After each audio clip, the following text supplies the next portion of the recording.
Bismillahirrahmanirrahim. Assalamualaikum warahmatullahi wabarakatuh. Waalaikumsalam warahmatullahi wabarakatuh. Alhamdulillahirabbil alamin. Bisa disakitin. Alladzi bi ni'matihi tatimmu shalihat wa bi fadailihi tata'u hasanat wa bi ihsanihi tukaffiru anhu sayyi'at. Wassalatu wassalamu ala asyrafil khalqi imamil mursalin Nabiyyina Muhammadin sallallahu alaihi wasallam. Afdhalus salati wa taslim wa ala alihi wa sahbihi wa ba'du. Puji syukur kepada Allah Subhanahu wa taala, segala nikmat dan karunia-Nya Allah titipkan kepada kita semuanya. Nikmat iman dan Islam, nikmat ukhuwah dan dakwah, serta nikmat sehatul afiat. Alhamdulillah. Salawat dan salam berlimpah curah kepada Rasul Mulia Muhammad bin Abdullah sallallahu alaihi wasallam dan kepada para sahabatnya, tabi'in serta tabi'in.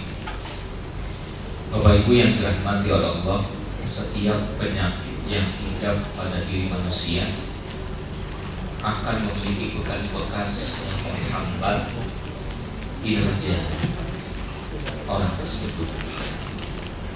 Begitu pula penyakit fisik, terlebih penyakit ma'nawiyah atau hati. Di kesempatan yang berbahagia ini kita akan mengupas tentang bahaya sikap sombong, min afat at-tariq, bekas bahaya-bahaya penyakit dalam diri, diantaranya adalah bahaya sikap sombong. Ibu suaranya jelas ya? Jelas. 5 juta kedengaran? Oh, benar, baik. Alhamdulillah jamaah tetap istiqomah. Semoga yang mendapatkan pahala. Amin. Yang gak nyender pahalanya jadian dikit. Amin. Karena yang gak nyender dari tadi sudah ingin mencari cuma kambing atau selasa. Baik, kita akan lihat slide-nya. Kita akan berenung sejenak bagaimana alam ciptaan Allah Subhanahu wa taala. Next. Nah, ini kita melihat bandingkan ukuran bumi dengan planet yang lainnya. Pakai bahasa Jepang atau Korea, saya tahu ini. Ya, bumi ada sebelah kanan dan Venus hampir sama seperti bumi. Lainnya Mars, Merkuri, Pluto, Sagittarius, Neptunus dan sebagainya. Leo ada dan masih lanjut. Begitu pula Jupiter yang konon katanya lebih besar, planetnya lebih besar. Jupiter, Saturnus, Neptunus, Uranus, di bawahnya bumi yang kecil. Kalau bumi yang kecil seperti ini, di mana bumper mata? Kalau bumper mata sudah kelihatan gedungnya sekian lantai, di mana kita? Next. Sekarang bumi dibandingkan matahari. Hadza huwa hajjul qurrah al-ardhiyyah bi nisbati syams. Walladhi hiya najmatun wahidah min jalalain al-wujud al-mutanaththirah fi majratin faqat aina tajid as-su'al. Ini gambar merah ini adalah gambar matahari yang luar biasa besarnya, dan dari noktah-noktah panas yang berkumpul dari satu bulatan. 5 jeritan fakar. Gambar ini menuliskan di bawahnya aina tajid nafsaka, mana diri kamu, di mana anda. Sedangkan lihat titik kecil yang mengarah itu, yang kecil itulah bumi. Yang 1, 2, 3, 4, 5 yang ada anak panahnya, disitulah bumi. Subhanallah. Lanjut. Dan matahari hanya titik kecil, tak terlihat di antara miliaran bintang yang ada di galaksi Bima Sakti. Sudah tidak kelihatan lagi. Ini satu galaksi yang difoto. Mungkin Bapak Ibu yang sudah banyak mengenal tentang ilmu tata surya dan sebagainya, ataupun ikut ISI mungkin mengenali. Aina anta jauh, di mana anda? Subhanallah. Next, lanjut. Dan galaksi Bima Sakti hanyalah galaksi kecil dibandingkan miliaran galaksi-galaksi yang ada di jagat raya. Ini kekuasaan Allah Subhanahu wa taala. Sampai Allah mengatakan a'antum asyaddu khalqan amis sama banaha rafa'a samkaha fasawwaha wa aghtasha lailaha wa akhraja duhaha. Surat apa, Bu? Surat Al-Quran. Pada pusing jawabannya surat Al-Quran. A'antum asyaddu khalqan amis sama, apakah engkau menciptakan engkau wahai manusia teramat berat dibandingkan penciptaan di bumi. Seakan-akan Allah yang mengatakan menciptakan engkau wahai manusia gampang, mudah, kecil dibandingkan penciptaan Allah terhadap langit dan bumi ini. Langit dan bumi beserta isinya, beserta apa yang ada di antara langit dan bumi dengan segala kesenangan. Subhanallah. Wa huwa mudabbirul kaun, dan Allah mengatur seluruhnya. Mereka semua punya rotasinya, punya jalur jalannya, terus mengelilingi. Ada yang berputar-putar satu dengan yang lainnya, tidak bertabrakan. Allah yang mengatur itu semua. Next. Dapatkah kita bayangkan ilmu dan kekuasaan penciptaan jagat raya ini? Maka kita bersyukur kepada Allah. Segala puji bagi Allah Subhanahu wa taala, Rabb semesta alam. Ayatnya apa? Alhamdulillahirabbil alamin. Maka ulama tafsir mengatakan kata alhamdulillah lafzul istighraq, lafaz yang mencakup seluruh nikmat-nikmat Allah Subhanahu wa taala.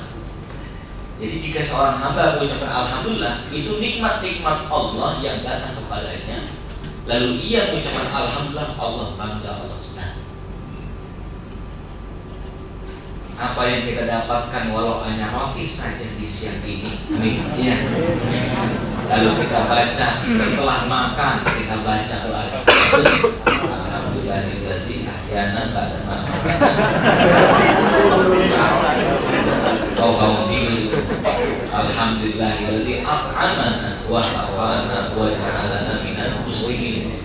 Kata alhamdulillah itu mengundang nikmat yang besar dari Allah, sampai Allah mengatakan aku ridho untuknya.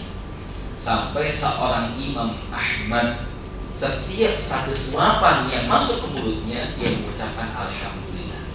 Satu suapan alhamdulillah, satu suapan alhamdulillah. Muridnya menanyakan mara'aitu katahmaluku dan madinta kudu ala thani. Aku melihat engkau setiap ada suapan masuk ke mulutmu, engkau ucapkan alhamdulillah. Kenapa? Aku ingin mendapatkan ridha Allah Subhanahu wa taala. Jadi segala nikmat yang kita dapatkan jangan pernah berhenti untuk mengucap kalimat alhamdulillah. Next. Lalu apakah yang dapat disombongkan manusia di bumi Allah ini? Tidak ada. Tidak ada yang patut kita sombongkan. Apa yang kita miliki bukan milik kita, tapi titipan Allah Subhanahu wa taala. Maka seorang hamba jika dia sudah lalai dari Allah, tidak mengingat Allah Subhanahu wa taala, maka Allah akan menggunakan caranya untuk sang hamba mengingat Allah. Bagaimana caranya? Allah berikan sakit. Kita bisa bayangkan Pak, kalau Allah sudah ngasih kita sakit, Masya Allah, mengucapkan nama Allah, lafal Allah dalam. Betul kan? Ini bibir sariawan 9 sama sakit gigi 3, Masya Allah luar biasa. Jangan 31 aja. Astagfirullahaladzim. Muhammad Rasulullah. Betul? Ada intonasinya, la ilaha illallah. Betul? Di kata Allah. Itu yang dikatakan oleh para ulama, terkhusus Ibnu Athaillah. Ya, Allah akan menggunakan caranya jika engkau tidak ingat kepada Allah Subhanahu wa taala. Allah akan menggunakan caranya jika kita pelit, Pak. Ada saja yang hilang. Betul. Ada saja yang hilang, ada saja kecelakaan, musibah, sakit, cara Allah menyapa cinta banyak agar dia ingat Allah Subhanahu wa taala. Rupanya musibah, ujian, derita Itu semuanya rangkaian kasih sayang Allah kepada hambanya agar engkau ingat Allah, agar engkau merasa lemah di hadapan Allah. Saat itu engkau akan tersungkur penuh cinta di hadapan Allah Subhanahu wa Ta'ala. Sujud, ruku, tiga dengan malam, puasa, sholat lima waktu. Alhamdulillah. Next. Pengertian sombong menurut Kamus Bahasa Indonesia, menghargai diri secara berlebihan, angkuh, congkak, pongah. Said Muhammad Nuh beliau mengatakan sombong itu adalah izharut ta'ajjub, menampakkan kekaguman diri dengan cara meremehkan orang lain. Ya, tuh, gua punya mobil, lu bumper mata udah bulukan, lu punya mobil, mohon maaf nih, ya. Dan merasa dirinya lebih dibandingkan orang lain, sombong, serta tidak mau mendapat kritikan dari orang lain, menolak kritikan orang lain ketika kritikan itu benar, maka disebut dengan takabur, sombong. Ya. Nanti macam-macam sombong disebutkan. Ada sombong dengan lisan yang diucapkan, bapak gua jenderal, kakak gua orang hebat, ini sombong yang disebutkan. Ada sombong yang tidak disebutkan namun ditampakkan. Maaf para wanita yang menggunakan busana-busana mahal, yang berjalan bak pragawati, ingin diperlihatkan pakaian-pakaian baru, ya.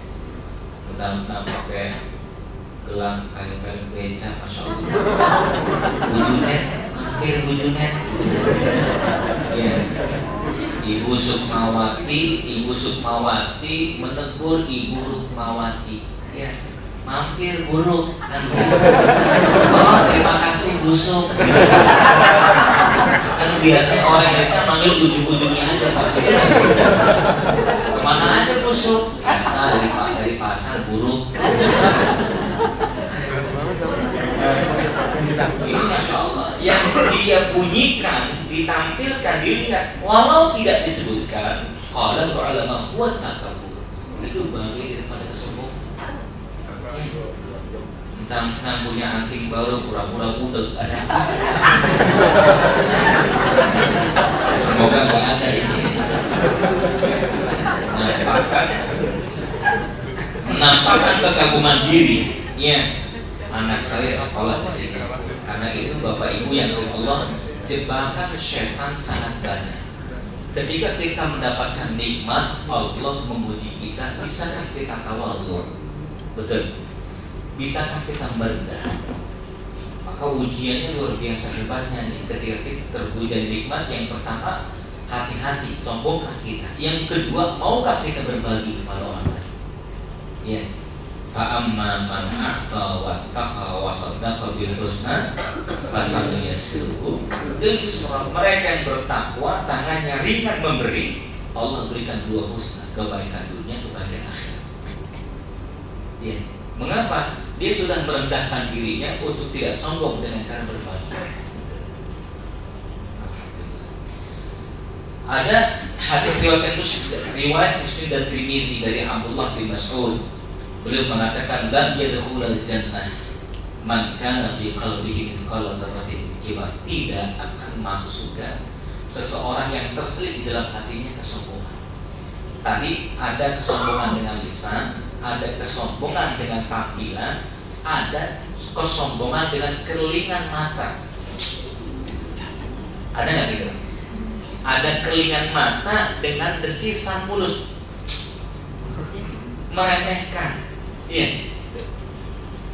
Sebesar zarah itu ibu bapak dalam tafsir Departemen Agama, bahasa zarah itu biji sawi. Tapi ulama tafsir yang lainnya mengatakan zarah itu adalah biji yang tidak nampak dengan kasat mata. Sel mulutku. Ada kesombongan yang tersebut dalam hati kita. Iya. Nauzubillah dari kesombongan yang ketika ditampilkan namanya sombong. Kesombongan yang hanya berdegup di dalam hati namanya ujub. Umar bin Khattab mengatakan, aku tidak takut jikalau Allah menganugerahkan nikmat-nikmat kepadaku lalu aku bertahan dengan sifat syukurku. Tapi yang aku khawatirkan adalah ketika sifat ujub masuk di dalam hatiku dan menghapus seluruh amal-amal kebaikan. Sifat ujub, sholat dengan mertua disuruh jadi imam, luar biasa. Ya, bacaannya dibagus-bagusin, kenapa mertua? Betul. Allahu Akbar. Bismillahirrahmanirrahim. Ada yang sedikit Al-Fatihahnya mantap. Ini baru mantap. Bismillahirrahmanirrahim. Inna macet. Bang ini hancur.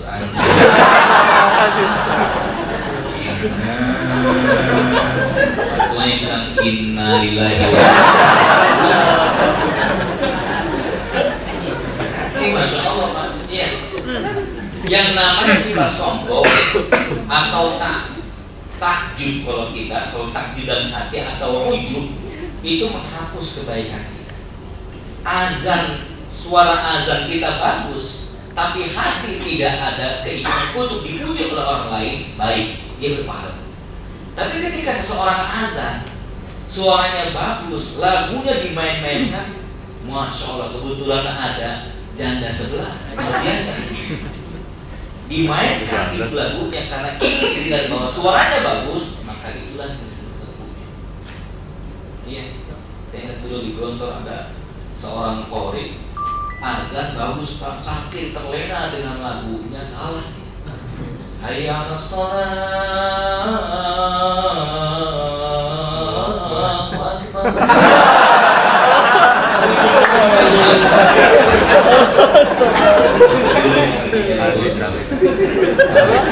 Pokoknya gak usah banyak penampilan mantap. Jadilah diri sendiri. Sepakat lah ya. Apalah hatinya keren, jaket punya kakak, motor punya orang tuanya. Hidup seadanya. Tidak akan masuk surga barang siapa yang di dalam hatinya ada sifat bizarro dari kesombongan. Ya. Seorang bertanya, sesungguhnya ada orang yang senang bajunya bagus dan senangnya bagus, ya Rasul. Rasul bersabda, sesungguhnya Allah itu indah. Innallaha jamil yuhibbul jamal. Nah, ini termasuk kalimat Ali bin Abi Thalib, wahai Rasul, bagaimana kalau ada orang pakainya bagus? Kata Rasul, innallaha jamil yuhibbul jamal. Allah itu indah dan menyukai keindahan. Artinya tergantung dengan niatannya. Silakan berpakaian indah, tapi kalau dengan pakaian tersebut terselip sifat sombong, maka Allah tidak suka. Next, lanjut. Sebab kesombongan muncul. Yang pertama adalah innahu asy'ur bi annahu ahsan min kulli syai'. Ia merasa diri lebih baik. Seperti siapa ini? Seperti siapa? Sebutkan seperti siapa? Iblis. Ini ngomong iblis jangan nengok kanan kiri. Biasa aja Pak, gak ada yang iblis. Seperti iblis. Ya, iblis itu tidak mau sujud pada perintah Allah. Sujudnya malaikat kepada Adam adalah sujud ketaatan kepada Allah. Usjudu li Adam fasajadu illa iblis. Malaikat sujud, iblis tidak mau. Kenapa? Ini alasannya, merasa lebih baik. Ana khairun minhu khalaqtani min nar wa khalaqtahu min nar wa khalaqtani min tin. Aku lebih baik daripadanya. Dia tercipta dari api dan aku tercipta dari. Dia tercipta dari mana dan aku tercipta dari api. Aku lebih baik, kata iblis. Maka orang yang merasa lebih baik itulah sombong dan dia iblis. Lebih baik ilmunya belum tentu. Ilmu lebih baik amalnya. Betul? Ada orang yang baik dalam ilmunya belum tentu dia beramal. Maka dulu kita pernah mengupas tentang hidayah. Hidayah itu ada 5. Ada hidayah dengan Islam, masuk Islam. Betul? Non muslim, alhamdulillah masuk Islam. Yang kedua, hidayah berilmu. Banyak orang Islam namun tidak punya ilmunya. Betul? Hidayah berislam, hidayah berilmu. Yang ketiga, hidayah beramal. Banyak orang yang punya ilmu belum tentu beramal. Sudah punya ilmu, yang keempat adalah hidayah istiqomah dengan ilmu, dengan amalnya. Banyak orang yang berilmu dan beramal, amalnya hanya beberapa kali saja, sholat duha pas musim-musim mutasi, betul? Tahajud pas anak mau ujian, betul? Jadi bukan istiqomah, dia tidak istiqomah untuk melakukan itu. Lalu bagaimana? Istiqomah itulah yang membuat dia menjadi kuat, ya, dan hidayah itu hadir dalam istiqomah tersebut. Istiqomah, hidayah Islam, hidayah ilmu, hidayah amal, hidayah istiqomah, dan yang terakhir adalah hidayah digiring ke surga Allah Subhanahu wa Ta'ala. Karena hidayah itu petunjuk. Nah, ini kembali Bapak Ibu yang dirahmati Allah, maka orang yang jauh daripada kebaikan, ya, dan merasa lebih baik dari segalanya, maka dia jauh dari wilayah Allah Subhanahu wa Ta'ala, iblis. Yang kedua, sebab berlakunya sombong adalah banyak harta. Hati-hati, Ibu Bapak, di dalam Al-Quran Islam tidak pernah berbicara bahwa mulia itu karena harta, tidak ada. Sampai pun memilih pemimpin, falamma lihat di dalam Al-Quran, wa qala lahum nabiyyu Allah qad ba'atha lakum taluta malikan. Ketika pemimpin-pemimpin Bani Israel meminta kepada Nabi agar Nabi meminta kepada Allah, turunkan pemimpin, tunjuk pemimpin agar kalian berjihad melawan pasukan Jalut yang telah menghancurkan bumi kami, kata orang-orang Bani Israel. Kata Nabi, tolong terima nanti kalau jawabannya dari Allah, bukan dari aku, kata Nabi saat itu. Jawaban dari Allah siapa? Talut. Jawabannya Talut. 249 surat Al-Baqarah. Allah mengatakan, wahai Nabi, jawaban dari aku, kata Allah SWT, adalah Talut. Mereka tahu siapa Talut, orang miskin. Orang miskin tapi berilmu. Lalu mereka mengatakan, anna yakunu lahul mulku alaina wa nahnu ahaqqu bil mulki minhu wa kunta sa'atan minal mal. Wahai Nabi, kenapa yang Allah utus kepada kami seorang pemimpin namanya Talut? Kita tahu siapa Talut itu. Enggak punya uang, hartanya sedikit. Gimana nyalek mau menang dia? Ini urusan 2015 nih. Gimana mau menang dia menjadi seorang pemimpin? Apa kata Allah? Innallaha astaghfaru 'alaikum wa zadahu baqatan fil ilmi. Allah memilih pemimpin itu karena ilmu, bukan karena harta. Hati-hati, ya, termasuk pesan untuk April 2014. Bukan karena harta, tapi karena ilmu. Ini Pak. Tapi kalau karena harta, masya Allah, dia akan hancurkan rakyatnya, masyarakatnya, termasuk Fir'aun, termasuk Qarun. Qarun itu ketika ada orang-orang soleh datang ke rumahnya untuk meminta zakat infak sedekahnya, apa kata Qarun? Ini karena kecerdasanku, bukan karena Allah. Ini karena kejeniusanku. Beliau jenius untuk mencari harta. Sampai-sampai Al-Quran mengisahkan hartanya itu bergudang-gudang dan kunci gudangnya itu tidak sanggup dibawa oleh orang-orang yang bersama adanya. Kunci-kuncinya Pak, kita punya kunci gudang, minimal kunci apa? Kunci loker ya, ada kunci lah, ada kuncinya tapi nggak ada isinya. Ini luar biasa. Ini Qarun. Penyebab munculnya sombong biasanya ketika dia punya harta lebih. Tapi ketika Allah jadikan miskin, melemah dirinya, kesombongan itu hancur kubur. Maka ada kalanya Allah mencintai hambanya dengan cara menjatuhkan dirinya dengan apa? Dengan kemiskinan, tidak dengan kekayaan. Sebaliknya, ya, maaf, diralat.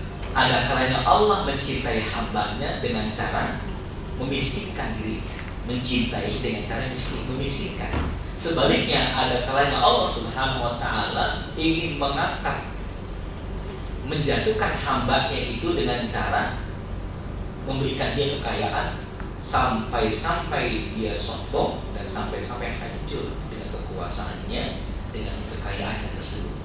Nih, terjadi 2004 seorang ketua DPRD Lampung tewas mengenaskan dengan kedudukan seorang pelacur. Tewas mengenaskan, dua-duanya tewas mengenaskan.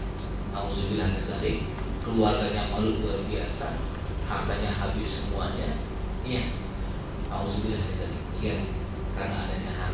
Yang ketiga, sebab-sebab berlakunya sombong karena merasa banyak ilmu. Merasa banyak ilmu saja Pak tidak boleh. Imam Ahmad rahimahullah ketika ditanya satu hal dia tidak mengetahui, beliau menjawab wallahu a'lam bishawab. Tidak malu seorang alim besar untuk menjawab dengan jawaban wallahu a'lam, aku tidak tahu, hanya Allah yang tahu. Tapi kalau kita mencari tahu dan berusaha untuk komentar padahal tidak tahu, Masya Allah. Terlebih ketika kita punya ilmu pun tidak boleh. Tidak boleh merasa memiliki ilmu. Di dalam kitab Ta'lim Ta'alim disebutkan Bapak Ibu yang dirahmati Allah, seseorang yang mendengar materi pelajaran lalu ia menyebutkan di dalam hatinya faqad alimtu faqad qata'at barakatul ilm. Seseorang, Bapak Ibu, seseorang yang ketika ia mendengar materi hatinya mengatakan ini materi sudah tahu dalam hati faqad alimtu, maka faqad qata'at barakatul ilm, maka berkah ilmu itu berhenti saat itu. Berkah ilmu itu berhenti saat itu. Artinya apa? Ilmu yang dia dapatkan tidak bermanfaat. Al-Quran dibaca berulang kali, Al-Fatihah dibaca sering kali. Maka ketika kita ada kebosanan dalam bacanya, maka berkah dalam hidup pun hilang. Yang keempat, merasa banyak ibadah. Bapak Ibu, merasa banyak ibadah bagian daripada sebab kesombongan hadir dalam hidup kita. Maka apa yang kita lakukan, jangan merasa banyak ibadah, tapi merasa banyak dosa. Merasa banyak dosa, merasa banyak melakukan kemaksiatan. Jangan banyak menghitung kebaikan-kebaikan kita. Karena ketika kita banyak menghitung kebaikan-kebaikan, muncul sifat sombong. Banyak menghitung infak sedekah yang kita keluarkan, maka muncul rasa cukup untuk mengeluarkan harta. Betul? Tapi kalau kita mengatakan ya Allah ya Rabbana, sedikit ya Allah yang aku berikan kepada mereka. Tidak ya Allah, belum banyak dari nikmat Engkau. Bapak Ibu, ada sebuah kisah seorang syekh, seorang bapak tua usia 80 tahun yang belum rajin ngaji, ya. Kemudian sering datang ke beberapa tempat untuk ngaji, belajar ta'lim walaupun usia 80 tahun. Di usia 80 tahun terakhir, beliau masuk rumah sakit karena pendengarannya agak terganggu. Lama-kelamaan tidak bisa mendengar. Sampai dia datang ke rumah sakit bersama cucunya operasi telinga. Hampir puluhan juta dia habiskan. Masya Allah, angkanya besar. Nah, ketika dia melihat angka yang besar itu, dia menangis. Sang dokter mengatakan, sudah Pak, saya akan bantu untuk meringankan. Minimal ada 50% atau 20%. Tangisannya tidak berhenti. Sampai-sampai sang dokter mengatakan, sudah Pak, kalau begitu bismillah saya bantu karena Bapak usia sudah lanjut. Anak dan cucu pun tidak mampu untuk mengcovernya. Saya alhamdulillah ada rezeki banyak. Bismillah saya akan tutupi semuanya. Masih menangis juga. Tagihannya besar, hampir di angka 80 juta juga. Masya Allah. Ketika nangisannya tidak berhenti, sang dokter mengatakan, mengapa Bapak masih menangis juga? Padahal saya sudah bismillah bersedia untuk mengcover semuanya. Dia mengatakan, wahai dokter, mohon maaf, wahai dokter, saya ingin mengatakan bahwa ketika saya mendapatkan nikmat mendengar selama 80 tahun dari Allah Subhanahu wa Ta'ala, Allah tidak memberikan tagihannya. Allah tidak memberikan tagihan, sedangkan aku mendapatkan nikmat sembuh dari beberapa bulan yang lalu dia bisa mendengar, tiba-tiba ada tagihannya. 80 tahun mendengar, Allah tidak menagih nikmat-nikmatnya dari kita. Sedangkan ketika ia sembuh dari tulitnya karena dioperasi 80 juta, Masya Allah, sang dokter menagih, rumah sakit yang menagih. Maka itulah nikmat yang Allah berikan kepada hamba-Nya. Fabi ayyi ala'i rabbikuma Iya. Maka jangan merasa banyak ibadah, merasa kurang ibadah kita dibandingkan ibadah orang-orang yang hebat dahulu. Apa sih kita sombongkan dari ibadah kita? Ya, sholat kita jauh dari khusyuk. Sholat kita itu seperti gendang, ujung sama ujung. Awalnya sholat, di tengah hilang tuh sholat. Betul? Iya. Bapak-bapak kalau udah sholat subuh mikir macet, lewat sana macet, lewat sini macet. Ibu-ibu kalau sholat subuh bikin nasi goreng apa nasi uduk sama Masya Allah. Terasa bahwa kita sholat itu pasrah. Assalamualaikum warahmatullahi wabarakatuh. Tadi berapa rakaat ya subuh? Betul nggak kira-kira begitu? Gak usah ngangguk, udah kelihatan wajahnya. Baik, yang kelima, sebab berlakunya sombong tuh karena kecantikan dan ketampan. Iya, makanya orang jelek itu pahalanya banyak. Kalau pengajian itu berarti jelek gitu. Iya, kecantikan dan ketampanan. Tapi Nabi Yusuf tampan namun soleh. Alhamdulillah. Masya Allah. Ibu bapak bisa bayangkan ketampanan Nabi Yusuf ketika lewat ya di kantor di tengah-tengah permaisuri yang cantik, betul? Di tengah-tengah ibu negara dan beberapa wanita-wanita yang diundang oleh ibu negara. Masya Allah, bapak ibu yang dirahmati Allah sampai jari jemari mereka tersayat pisau saat mereka mengupas apel. Mengapa? Karena ketampanannya yang luar biasa. Itu ketampanan Nabi Yusuf. Tapi ketika Nabi Yusuf dijebak dalam sebuah kamar oleh ibu negara yang masih muda saat itu, beliau kaget, Masya Allah, sampai beliau lari. Tapi sebelum lari, Allah memisahkan ilhamna bihi wa hamna biha laula atau adurhana rabbi.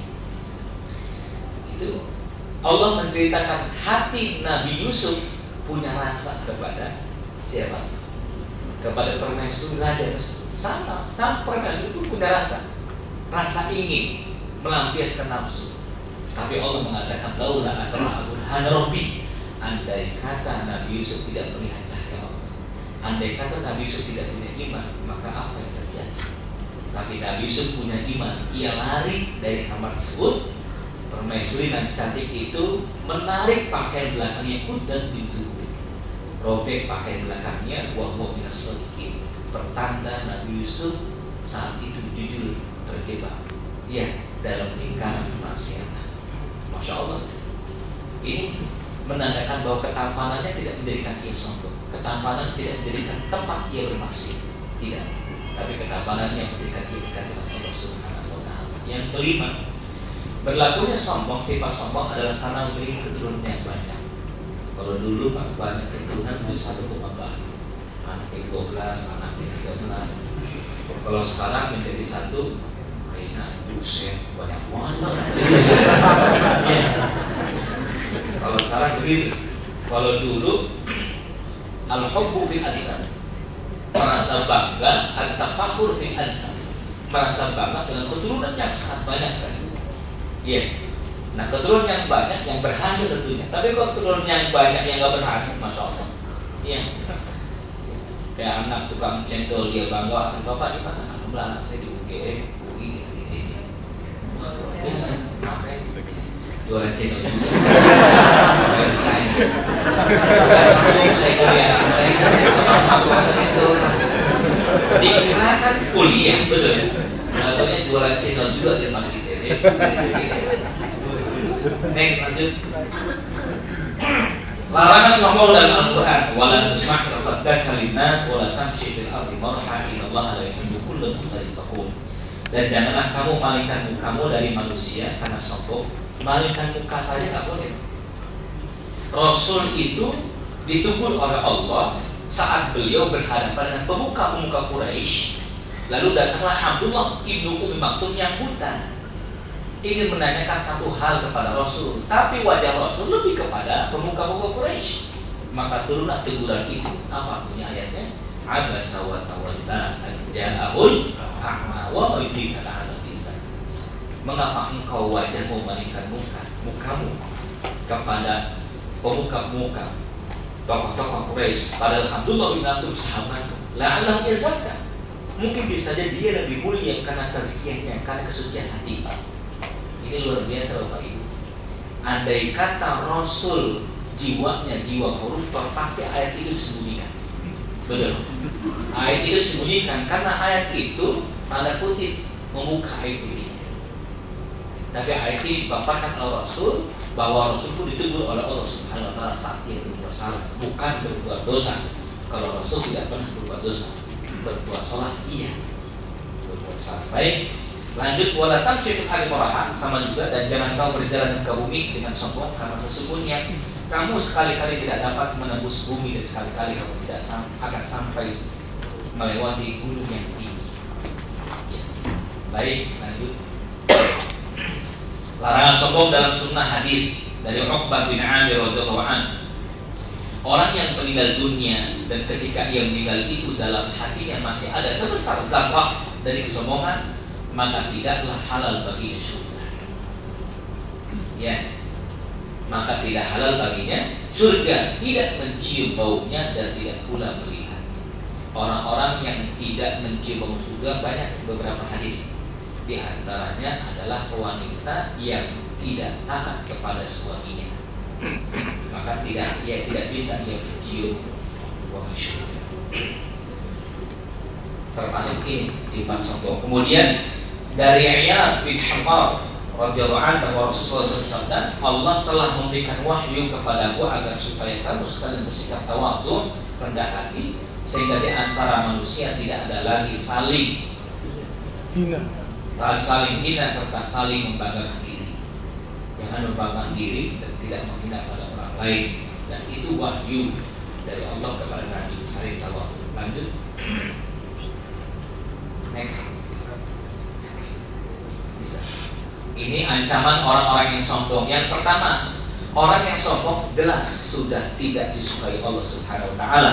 Wa'budullaha wa la tusyriku bihi syai'an wa bil walidayni ihsana wa bil qurba. Terus sampai kepada innallaha la yuhibbu man kana mukhtalan fakhura. Allah tidak suka dengan orang-orang yang sombong. Bentuk tidak suka Allah kepada orang-orang yang sombong, maaf Bapak Ibu, Allah kalau sudah tidak ridho, tidak suka, bukan Allah hancurkan hartanya, bukan Allah jatuhkan jabatannya, tapi sedikit demi sedikit. Caranya seperti apa? Allah hilangkan ia ketentraman dalam hidupnya. Allah hilangkan ia ketentraman dalam hidupnya. Imam Syafi'i bercerita ya bahwa murid yang mengatakan, wahai guruku, sahabatku rajin bermaksiat, tapi kok dia masih menjalankan puasa, masih sholat 5 waktu, masih menjalankan sholat sunnah.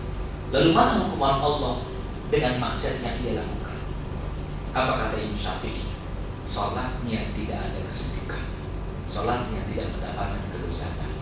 Kesimpulannya adalah saat kita sholat tidak mendapatkan kelezatan dalam ibadah, maka lihatlah diri kita, pasti kita bermaksiat kepada Allah Subhanahu wa taala. Makanya orang-orang yang tidak bisa bangun malam karena siangnya bermaksiat. Kalaupun bangun malam mungkin dia punya kebutuhan alias pipis, kebutuhan itu saja, setelah ini tidur lagi. Ya, termasuk yang kedua yang usia tua biasanya. Bapak Ibu lihat di masjid-masjid kampung biasanya nenek-nenek tua jam 3 sudah ke masjid. Mohon maaf, itu tidak bisa dikatakan rajin. Coba tanyakan nek, rajin amat, apaan rajin? Gua nggak bisa tidur gitu. Di sisa usia biasanya nggak bisa tidur, usia sejak seperti ini. Tidak bisa tidurnya orang tua seperti ini dalam rangka kasih sayang Allah di usia sejanya. Masya Allah, Allah ingin mendekat mesra dengan kita dengan cara ia menghidupkan malamnya dengan tahajud. Alhamdulillah. Bapak Ibu, kemarin kami ketemu seorang karyawan, dia cerita neneknya baru meninggal dunia usianya 130 tahun. Luar biasa, 130 tahun. Usianya panjang, wajahnya masih bersih. Iya, giginya alhamdulillah tidak begitu banyak yang copot. Dia punya kebiasaan baik. Cucunya bercerita kebiasaannya itu dia tinggal di ujung gang, di pertigaan gang kecil. di mana ada kebiasaan pagi memberikan teh manis dengan gelas, bukan dengan gelas air mineral, tidak, tapi gelas biasa. Ada 10 sampai 20 teh manis yang dia buat dengan pisang goreng dengan bakwannya. Setiap yang lewat dari rumah disuruh mampir untuk makan saja. Masya Allah, gratis. Itu hampir ya, saya anak-anak kecil yang sekolah disuruh teh manis, mohon diminum, ayo mau diminum. Kenapa dia menggunakan gelas dan piring-piring yang banyak? Karena ketika itu kotor dia mencucinya dengan sholawat. Mencucinya dengan sholawat. Pantas berkah hidupnya, pantas mulia di sisa usianya, pantas wafat dengan husnul khotimah. Sedekah yang dia dapat dengan tangannya luar biasa. Ini kira-kira ada nggak zaman sekarang? Mampir kan? Ada, tapi bayar, betul nggak?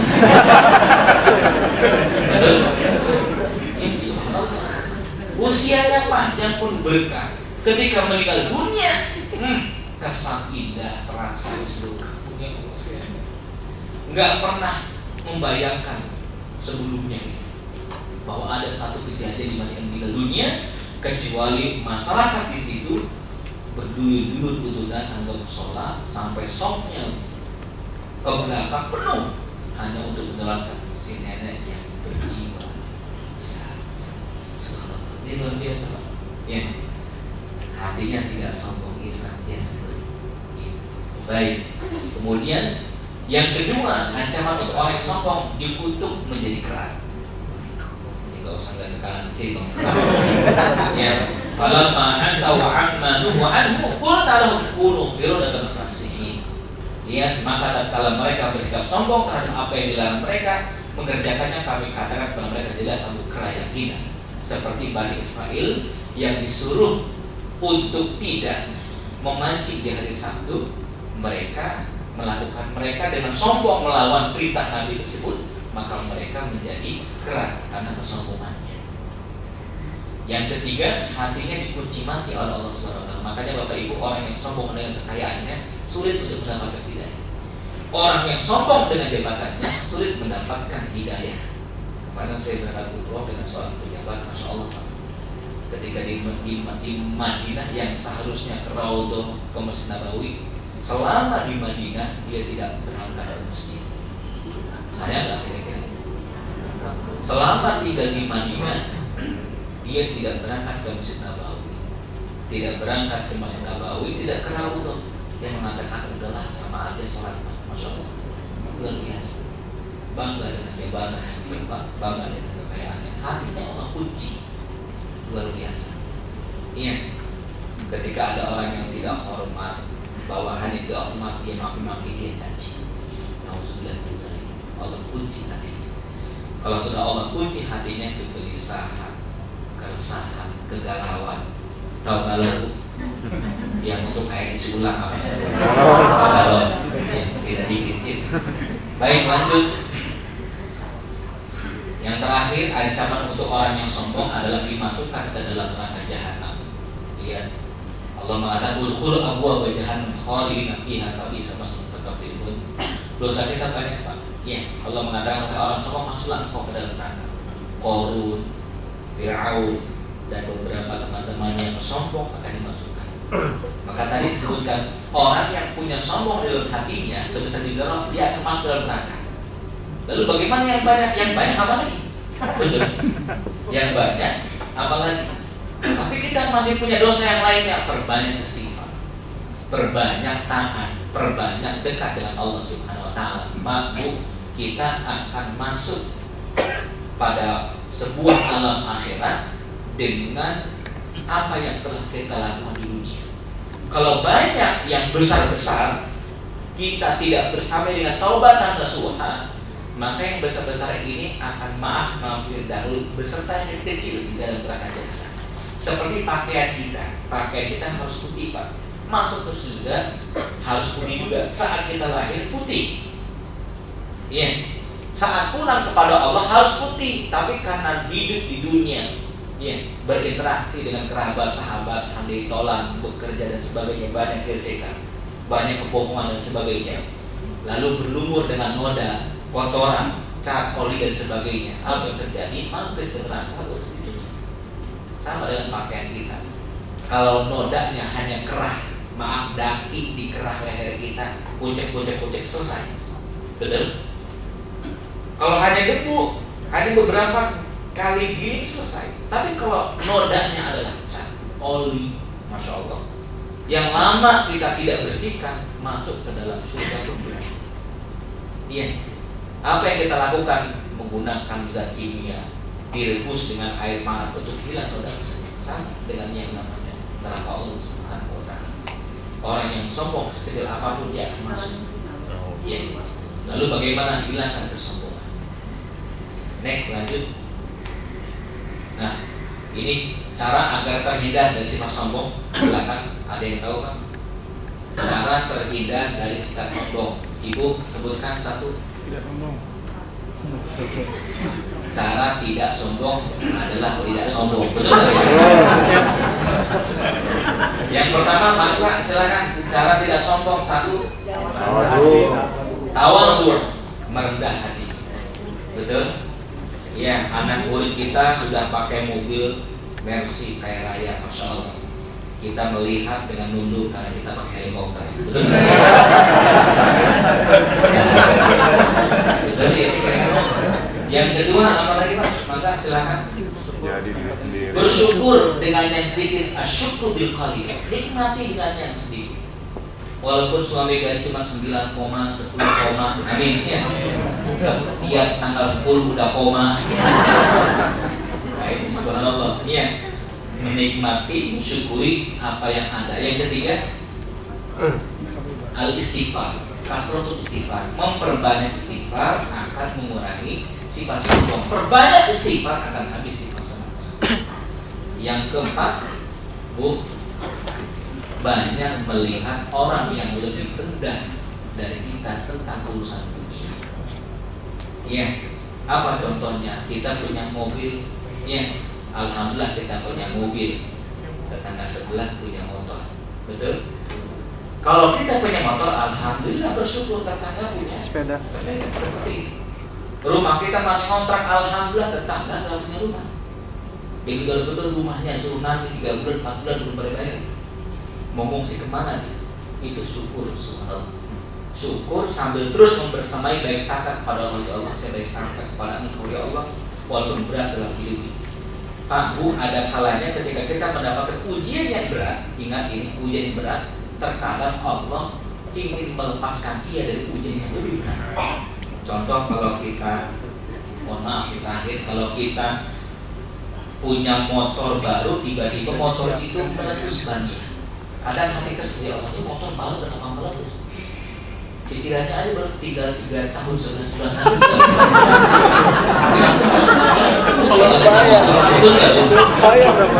Iya. Kita lagi capek berkeringat, masya Allah, motor Vespa jadul, rotok lewat ini. Kadang kesel dia, Allah, tuh motor hancur lewat ya. Akan Allah mengatakan ente nggak tahu, no, razia besar-besaran 200 meter, ente nggak bawa SIM, betul? Nggak bawa STNK. Allah terkadang memberikan musibah kecil untuk menyelamatkan musibah yang besar. Artinya berbaik sangka kepada Allah, bersyukur dengan nikmat yang sedikit, banyak melihat yang lebih rendah dari kita, maka sifat sombong itu akan hilang. Iya. Seorang kemarin ada yang umroh, ketika tawaf, masya Allah bapak ibu, seorang ibu capek ketika dituntut oleh istrinya. Mas capek mas, pakai dorongan. Ini capek atau malas? Malas sih, tapi capek banget gitu. Tidak taunya Allah Akbar walillalham, ada seorang bapak tua yang kakinya sudah putus dua-duanya, tawaf dengan tangannya. Masya Allah, ketika kita mulai maju itu Allahu Akbar walillalham. Apa? Ucap sama istri, ya Allah, ayah, ayo semangat, tambah lagi lapar, tawaf cuma 7 tambah lapar. Masya Allah, nikmat, banyak melihat yang lebih rendah dari kita. Dulu ada seorang bapak kalau ngajak jalan-jalan anaknya itu, masya Allah, 4 anak naik motor, kan susah itu. 1, 2, 3, 4, istrinya hampir 9 bulan.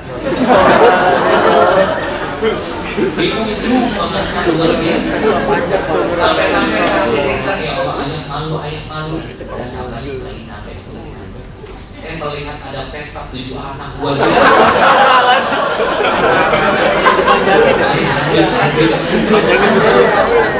Ini penting mengajarkan istri rumah tangga yang terus melihat yang lebih rendah dari kita agar syukur muncul dari hidup dan sifat sombong hilang. Biasanya kita bisa pulang. Waalaikumsalam warahmatullahi. Kita tutup dengan doa, semoga yang sakit Allah sembuhkan. Jelas Allah mudahkan. Bapak Ibu, saya setiap hari di Mekah berdoa setiap majlis yang dihadiri, berharap jamaah bisa umroh dan haji. Al-Fatihah. Iya kan? Allahumma shalli ala sayyidina Muhammad wa ala alihi wa sahbihi wa barik wa sallim ajma'in. Walhamdulillahi rabbil alamin. Hamdan na'imin, hamdan syakirin, hamdan yuwafi ni'amahu wa yukafi mazidah. Ya Rabbana lakal hamdu kama yanbaghi li jalali wajhika wa 'azimi sultanik. Allahumma inna nas'aluka al-huda wa tuqa wal 'afwa wal ghina wat tawaddu. Allahumma ighfir lana dhunubana wa kaffir 'anna sayyi'atina wa tawaffana ma'al abrar. Rabbana hab lana min azwajina wa dhurriyyatina qurrata a'yun waj'alna lil muttaqina imama. Allahumma inna ala dzikrika wa syukrika wa husni ibadatik. Allahumma rabbana atina fid dunya hasanah wa fil akhirati hasanah wa qina adzabannar. Bi fadlika subhana rabbika rabbil izzati 'amma yasifun. Salamun 'alal mursalin walhamdulillahi rabbil alamin.